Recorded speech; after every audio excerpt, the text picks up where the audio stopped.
Marami tayong hindi alam, pero marami tayong gustong malaman. Kaya ang tanong, alam mo ba? Alam mo ba na ang lugar o baryo ng Unisan sa Quezon ay sinasabing kung hindi man pinakamatanda ay isa sa pinakamatandang lugar o bayan sa ating bansa. Dahil sinasabing natatag ito mga bandang 1500s.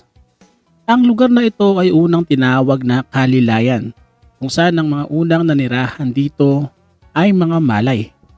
Hanggang sa dumating na nga natuloy na tayong masakop ng mga Kastila noong 1565 at dito na rin dumami ang mga baryo at mga bayan. Sa mga huling bahagi ng 19th century ay umusbong ang paniniwala at naging tradisyon na rin na ang nagkatagdaw ng baryo o Nisan ay isang Malayan queen na ang pangalan ay Ladja. At itong si Ladja ay binansagan din na reyna ng Kalilayan. Nangyari din na binuo ang baryo bandang Middle Ages kung saan maraming mga Malay ang nagagawi na sa ating bansa. Ang salitang Kalilayan ay mula sa Tagalog root word na lilay na isang uri ng dahon na matatagpuan mismo sa lugar. Hanggang noong 1876 ay napalitan ng pangalan na Kalilayan at ginawa itong Onisan na mula sa salitang Latin na Onisancti na nangangahulugan namang Holy Saint. Pero meron din itong version ng Spanish na ang pangalan daw ng lugar ay Unir na ang ibig sabihin naman daw ay Unite. Sa ngayon ang Unisan ay 4th class municipality sa probinsya ng Quezon. At ayon sa 2020 census ay meron na itong populasyon na 25,448. Alam mo ba na ang University of Santo Tomas, bukod sa sinasabing pinakamatandang universidad sa buong Asya, ay ang sinasabi ring isa sa pinakamalaking katolikong universidad sa buong mundo. Ito ay matatagpuan sa Sampaloc sa Manila. At sinasabing ang pangatlong Archbishop ng Manila na si Miguel de Benavides ang nagpasimula sa pagtataguyod ng institusyong ito noong July 4, 1606. Itong si Benavides ay nagbigay ng 1,500 pesos. Bukod dito ay ibinigay niya rin ang kanya mismong personal na aklatan para masimulan na ang isang seminary college na iyon na rin nga ang naging pasimula ng College ng Santo Tomas. Hanggang tuloy na ngang itinatag ang kolehiyo noong April 28, 1811 kung saan ang orihinal na lokasyon nito ay sa Intramuros pa. Una itong tinawag na Kolehiyo de Nuestra Señora del Santísimo Rosario at kalaunan ay nabago na lamang ito at tinawag na Kolehiyo ng Santo Tomas na hango sa pangalan ng isang theologian na si Tomas de Aquinas. At mula naman sa pagiging kolehiyo ay ginawa na itong universidad noong November 20, 1645 at nang kubkubin ng mga Briton ang ilang bahagi ng ating bansa ay kasama sa mga lumaban at kumontra sa mga ito ang mga propesor at mga mag-aaral ng Santo Tomas noong 1764.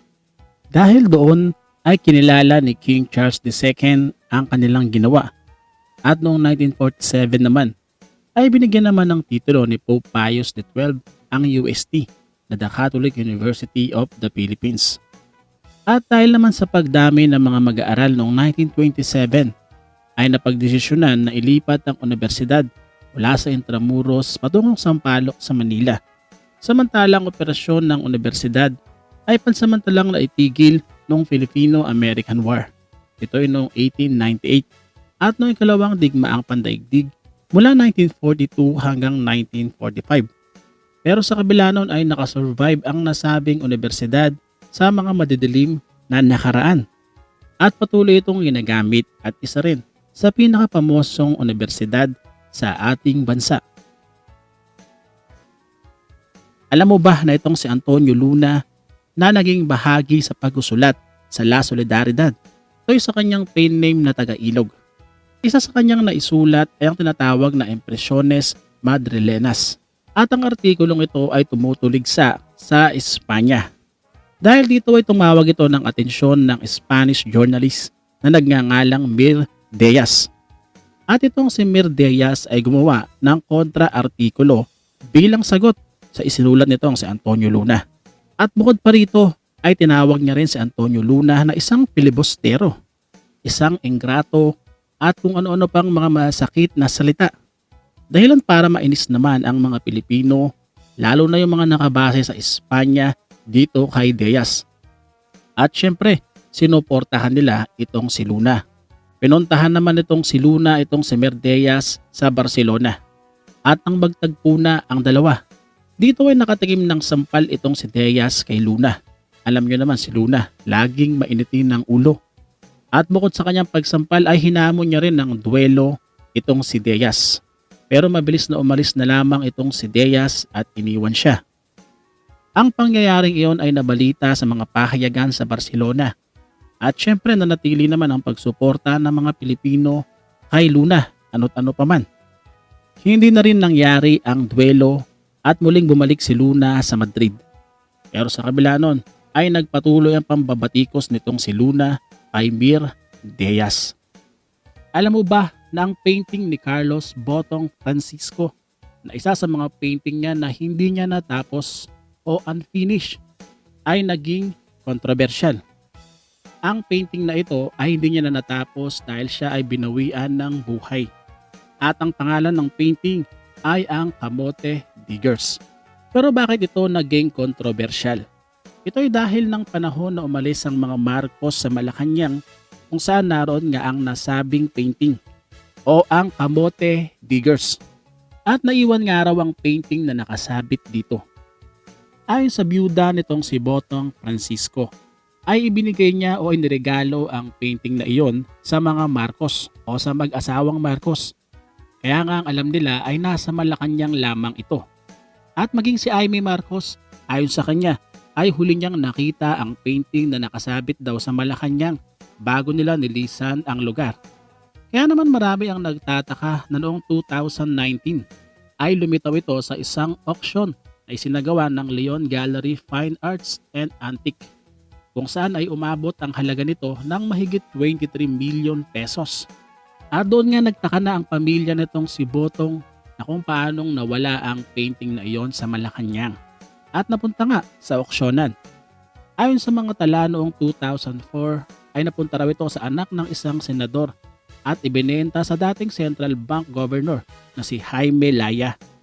At matapos ay napunta na ito sa Yuchengco Museum mula 2011 hanggang 2019 kung saan naging bahagi ito ng exhibition ng mga painting ng iba't ibang mga sikat na artist.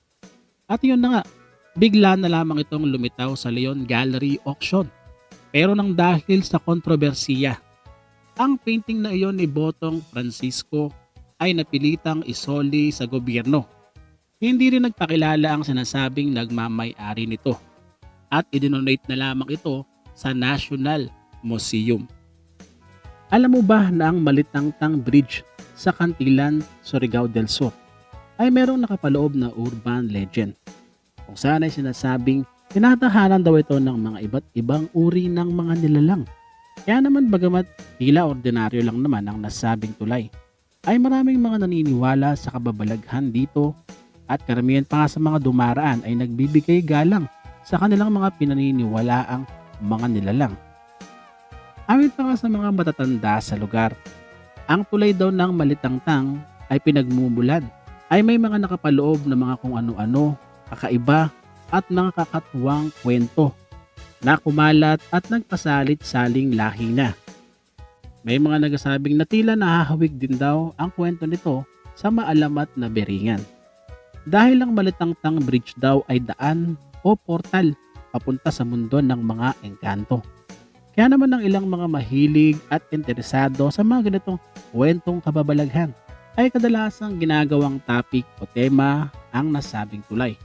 Na para naman sa mga otoridad ay kwentong bayan lang naman ang sinasabing misteryo na kumikiliti sa imahinasyon ng mga naniniwala dito. Para sa marami pang alam mo ba, see you sa next episode. Bye-bye.